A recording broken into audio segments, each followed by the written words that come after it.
আচ্ছা, আমরা কি রাতে ঘুমানোর আগে ঘুমের দোয়া পড়ে ঘুমাই?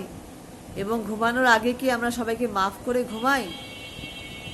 এই প্র্যাকটিসটা করা খুবই কঠিন, কিন্তু এটা করলে খুবই খুবই খুবই ভালো, খুবই উপকারী একটা প্র্যাকটিস।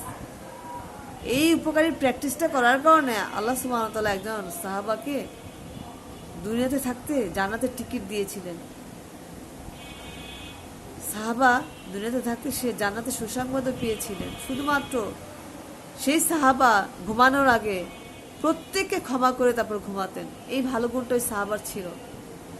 আসুন আমরা সেই সাহাবার ভালো গুণটা অর্জন করি। প্রতিদিন রাতে ঘুমানোর সময় ঘুমের দোয়া পড়ে নিই এবং ঘুমানোর আগ মুহূর্তে সবাইকে ক্ষমা করে দিয়ে ঘুমাই। আমার আল্লাহই তো ক্ষমাশীল, তো আমি তো সামান্য একজন বান্দি, আমার কিসের এত অহংকার, ক্ষমা করতে কিসের এত কষ্ট আমার। আসুন আজ থেকে আমরা ক্ষমা করার প্র্যাকটিস করি। আল্লাহ নিজে ক্ষমাশীল এবং আল্লাহ ক্ষমাশীলকে ভালোবাসেন।